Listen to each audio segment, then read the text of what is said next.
Hi, everyone. This is Dr. Buck, for those of you who don't know me. For those of you who know me, hi. I am a faculty member in the Ag Communications program here at Ohio State, and I've led several study abroads over the years to Ecuador and Nicaragua, and then in England, Scotland as well.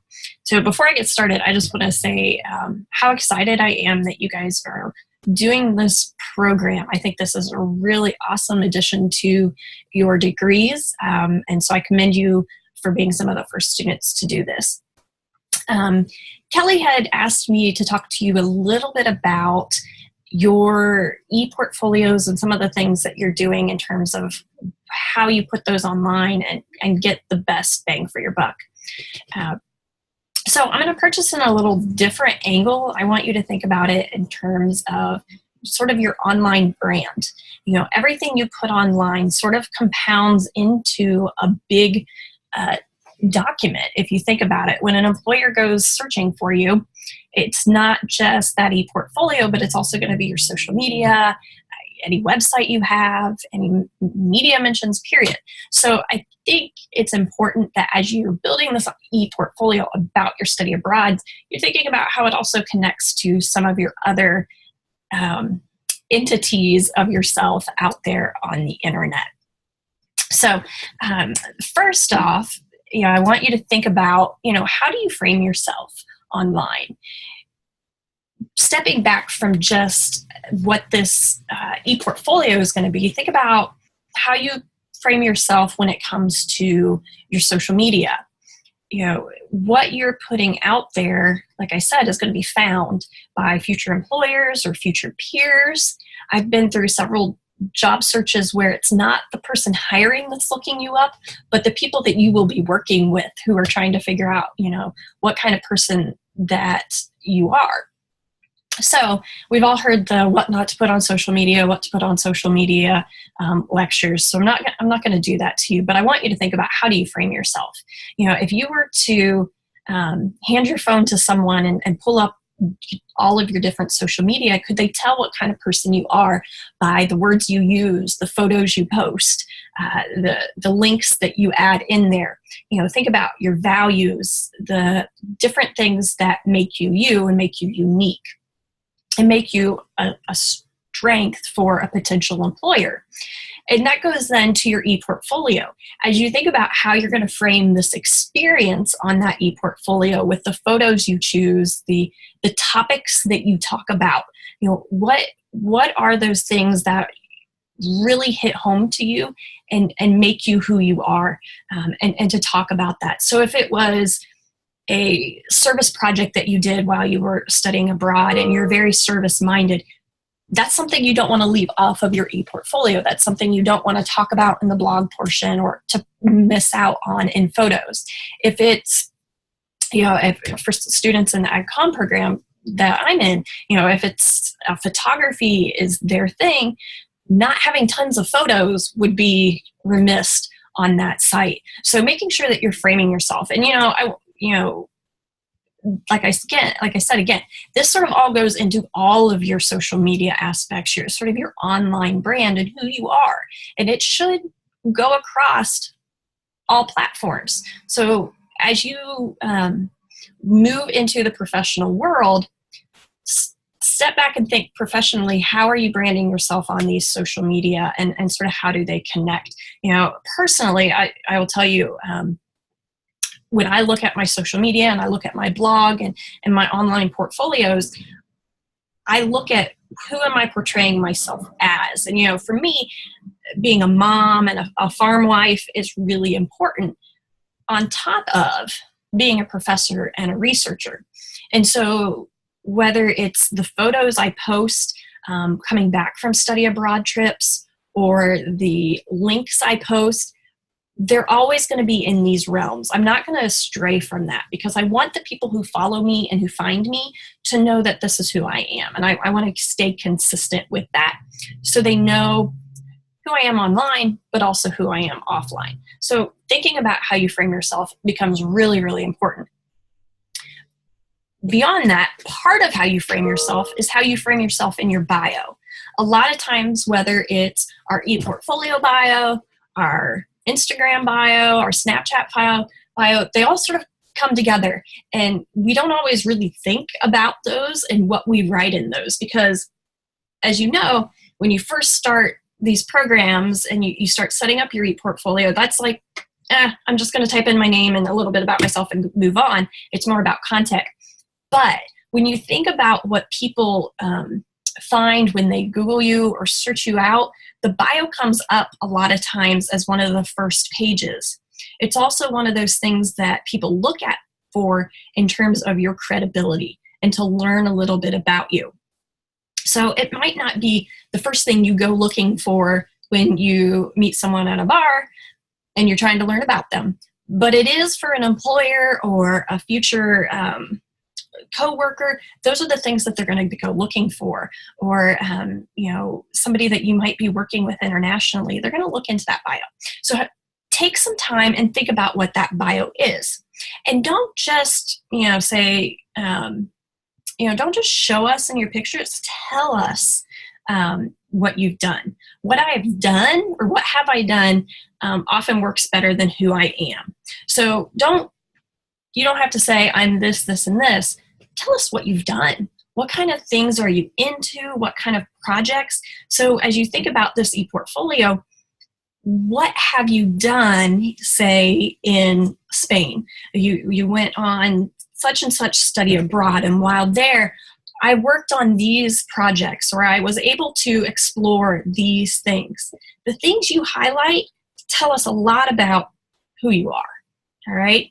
So think about that. Think about tailoring keywords, adding keywords.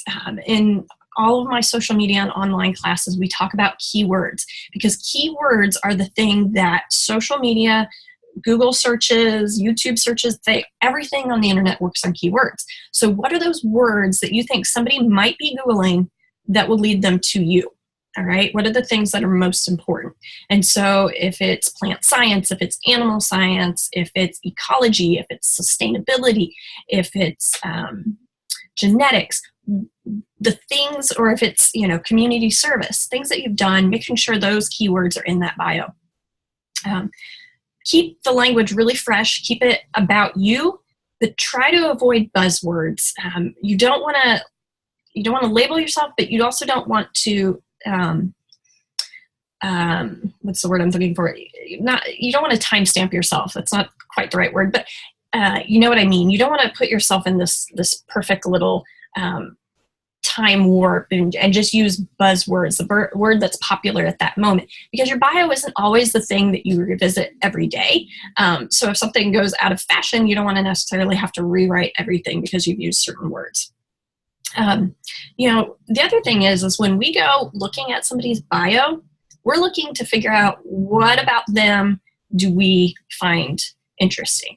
So as you write your bio, don't think about you, think about them. Think about what is it for them. What do they need to learn or want to know about you?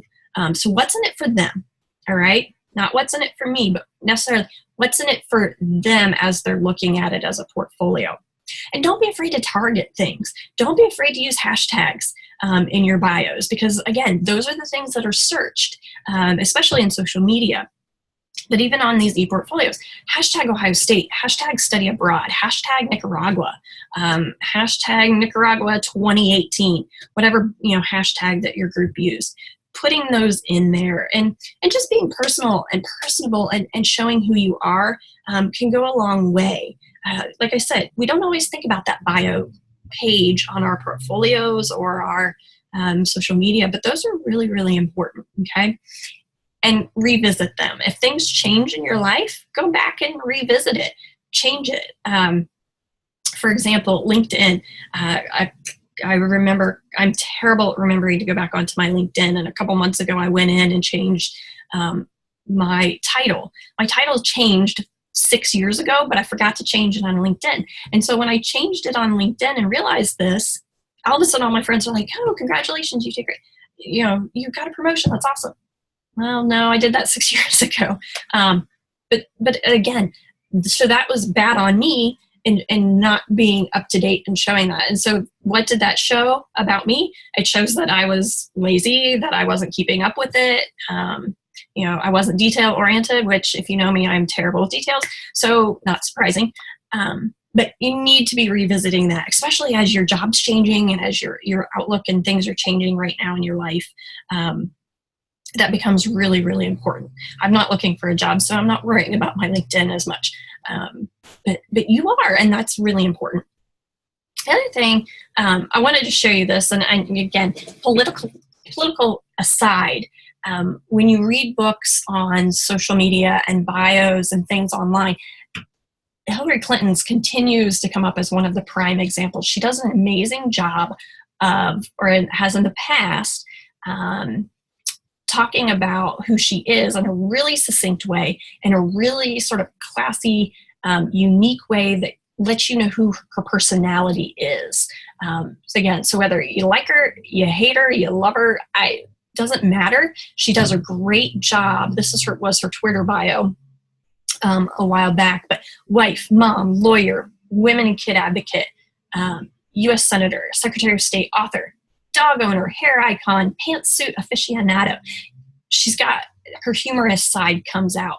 And then she includes, these are also key words that we're seeing: senator, advocate, and then she's got, her foundation. So you're not going to have a foundation but putting that website, your ePortfolio, into that portfolio or into your bio, huge. All right. So thinking about that, but also thinking about the picture, looking at these two pictures, which one's more professional? Your little bio picture. We all are terrible about, you don't want to pick a profile photo when you're looking for a job that isn't professional, and that shows something about you. Of these two, yes, the one on the bottom left, sort of creative, quirky. This is a photographer friend of mine at one point had this up. Also a little dark, a little sketchy. If I was looking for a wedding photographer, which is his job, I might be like, I don't know about this person. This is a little scary. I'd feel better if I saw his real face and was, smiling at me with a professional fit. So your bio doesn't have to be this, in the suit profile photo, while it's really a good type of thing to have. But if you have something from when you were abroad, that shows, you doing something, but make sure it's you and not 10 people in the photo. Your profile photo should be you, okay? Not you and all of your friends, because then if somebody's trying to find you, they don't know which one you are. All right, so think about that photo on top of the other. The other thing, continue as you go through your portfolio, as you're writing, the style of writing you use, remember that you need to be you. In the end, you need to be you. The internet tends to be more of a conversational tone in your writing a lot of times, especially with blogs and things like that. It's not going to be a research writing. So be you. Think about the terms that you typically use, the sentence structure that you're using. People want to see the real you. And that's why blogs and social media took off so early and so well, was because people looking at them realized this is a real person. This isn't as a filtered, typical media source. This is showing us the real thing. So don't be somebody else. Everyone else is taken. Be yourself. In the words you use, the images you use, whether it's a bio, it's the paragraphs you put on the front page of your portfolio, the photos you choose, the things that are most important to you are what you need to have there. Like I said, present yourself. Obviously, this is not a photo of me, but the photo I took on one of our study abroads in Nicaragua. We were walking down a street and saw some kids and played with them for a little bit. And so, as you think about what photos you're going to choose to put on that portfolio or even your social media, pick the good photos, pick the photos aesthetically that are good. You don't want to have that, fuzzy photo that you took on your cell phone as the bus was driving by, because that's not a good not a good photo to begin with? And do you really want to put that fuzzy photo up there to show off who you are? So find a good photo, a good quality, sharp photo with good lighting and good colors and good composition. I can go on for days about what a good photo is, but think about, quality. Same thing, I would encourage you to put videos if you have any fun videos, but make sure it's a good video that, isn't all jumpy up and down and isn't hard to hear because of the, car going by or the wind blowing. Think quality, but also think about what are some unique photos and what are some unique captions that you can put on. Research has shown over and over again, you're sharing the number of times something is shared is almost tripled when you have a photo.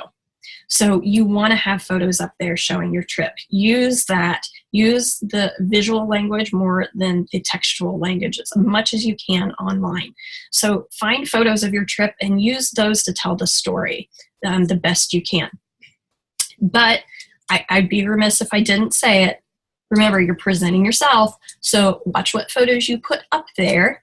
You don't want necessarily all of your beach photos because that might make somebody uncomfortable if they're looking at your portfolio for career.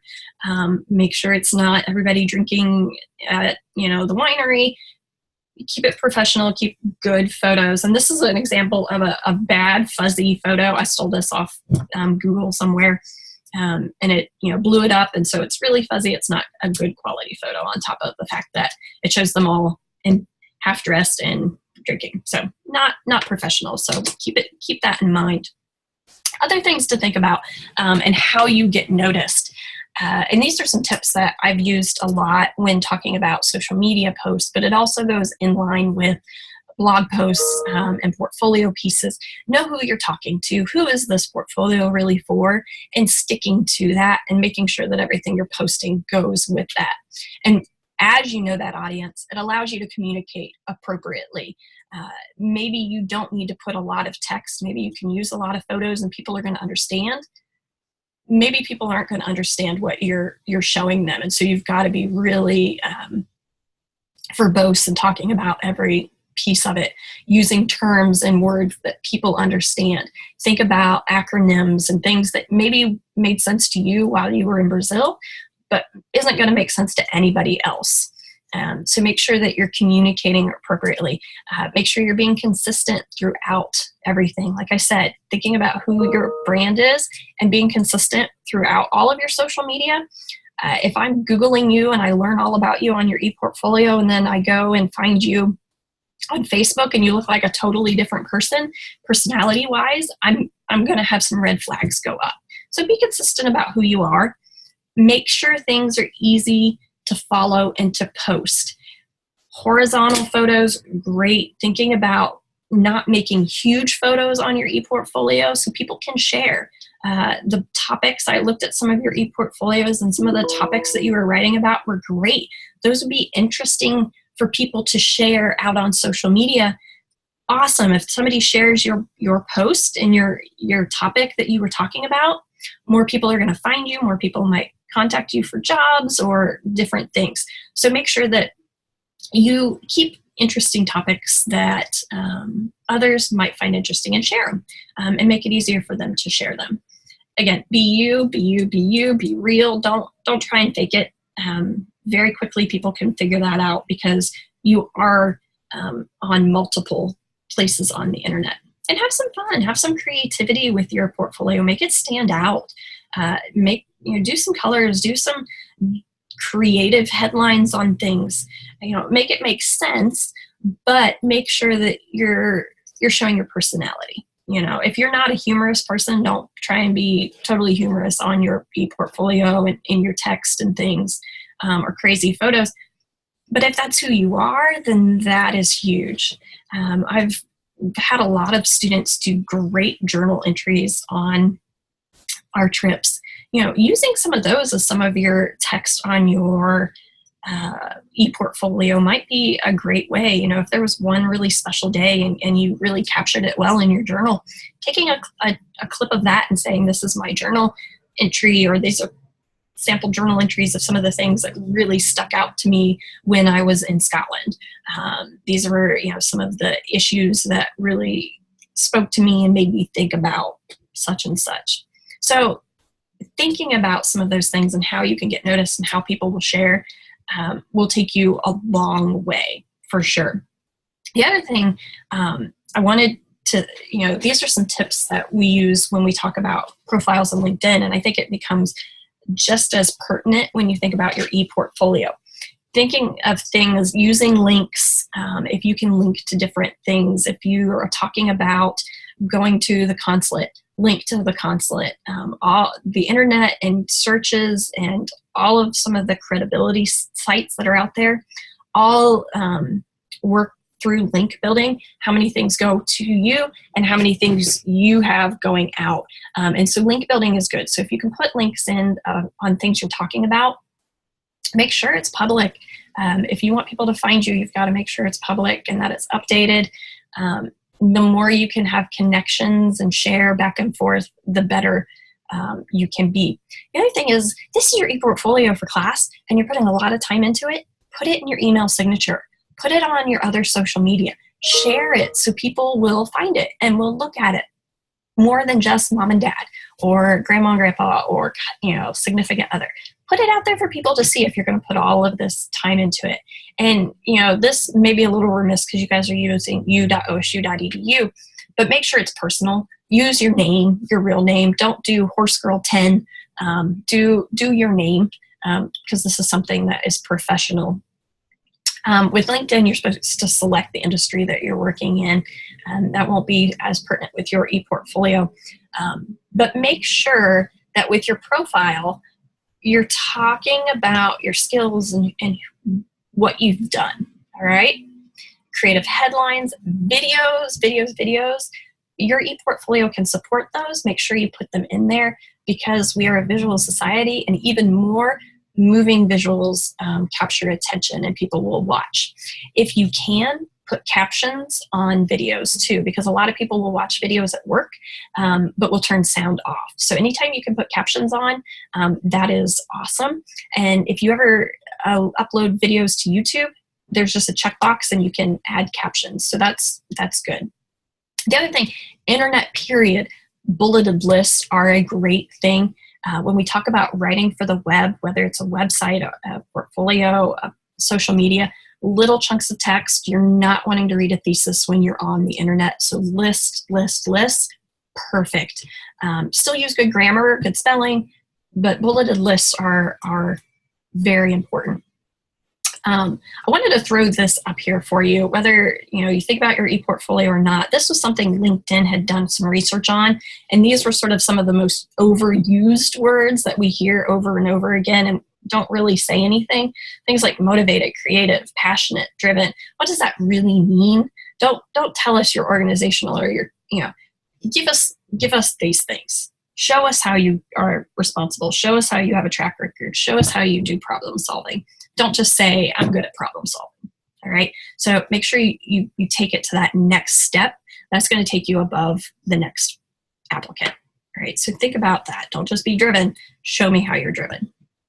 And you know what? We are all busy, but you need to keep monitoring yourself online. So using a Google alert, using a Newsly, putting your name into things. Have you ever Googled yourself? Have you ever monitored your name online? Yeah, there's probably a couple other people out there with your same name and you're going to get some of their stuff, but it's important to watch. There's a lot of times I'll get a Google alert of my name and I'll be like, whoa, I didn't know that was going to be shared about me or that was going to be talked. You don't know. Your name might end up on a department blog or something somewhere, and it's a great thing and you don't know about it. But if you had a Google alert about it, you could then connect to it and share and get some more personal publicity to employers and things. So really don't be afraid to look at Googling yourself, looking at Newsly, on top of using things like Newsly or Hootsuite to share more stuff. If you can continue to post things over time and it's an actual living document online, people are going to continue to come back and see you more as a creative source. So I know you guys are working really hard on these e-portfolios, and there's so many things you can put into them. Take your time, think about it, and really think about how you want to present yourself. Think about the photos, the content, and I know that you guys will do a great job. So my email is buck, B-U-C-K, .210. So if you have questions or you want me to look at anything, you need just another set of eyes, I'm more than happy to take a look and give you thoughts and opinions. Or if you're like, how can I fix this video or a photo, shoot me a note and I will get back to you as soon as possible. But I hope these little tidbits will help you as you start thinking about your portfolio pieces. And again, I commend you big time for doing this minor. This is really awesome. So thanks, guys. I've enjoyed talking with you.